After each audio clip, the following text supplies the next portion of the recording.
This is WWE superstar Randy Orton, and you are listening to NBC Sports Radio. You take a lot of bumps and bruises in the ring. First, tell me, what are some of the worst injuries you've suffered in the ring?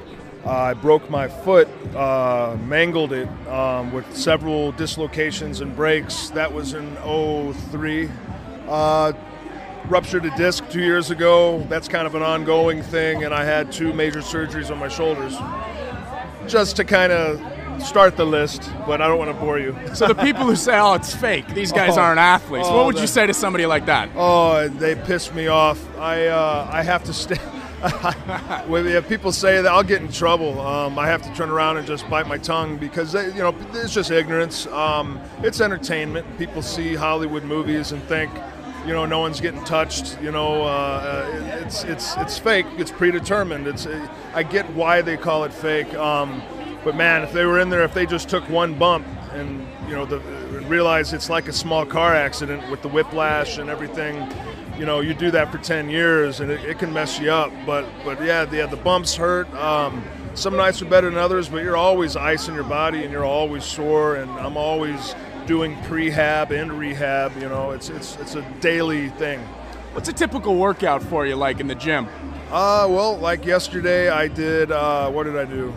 I did back and glutes, and then it changes. I used to I had some problems like with my posterior chain, like I was one of the guys that trained the muscles that I could see in the mirror, and so I've been working on my posterior chain, and the disc injury I have, the more that I work my glutes and strengthen my ass, it protects that disc. So like I never did legs properly, and I finally got a trainer a couple of years ago, and I started doing like my core, and I really it's all based around achieving the strongest core possible, both for strength and for stabilization, and then from there it strengthens everything else. And then daily I have to do shoulder therapy because I got loose shoulder capsules, and I have to artificially strengthen those capsules basically because they're so loose. I got to just strengthen my rotator cuff muscles and it keeps them in socket. But if I don't do that, this right one will just pop right out.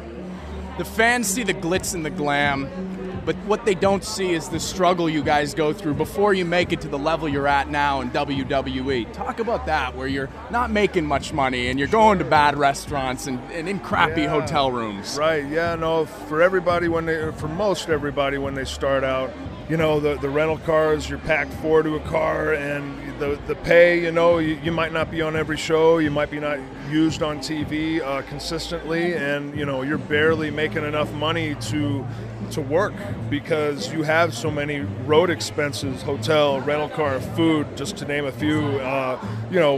You need a good tan, and you need a good amount of supplements, protein powder, amino acids, whatever, the green, cryo greens, whatever you're into, all that stuff costs money, and you throw in the gym fees and the tanning fees, and a lot of these guys, they're struggling to keep their head afloat above water. But I guess that's the thing, man. If you can prove your staying power and sign that next contract, you get that money you want, and you start main eventing, and people start paying to see you and only you, then you start getting that money. So it's just like anything else, the more of a demand there is for you, the more money you're going to make. But I see a lot of guys, they leave this business without a cent to their name, and it's unfortunate, but it's the name of the game. Randy, great to talk to you. Thank you very much. You got it, man. Thank you. NBC Sports Radio.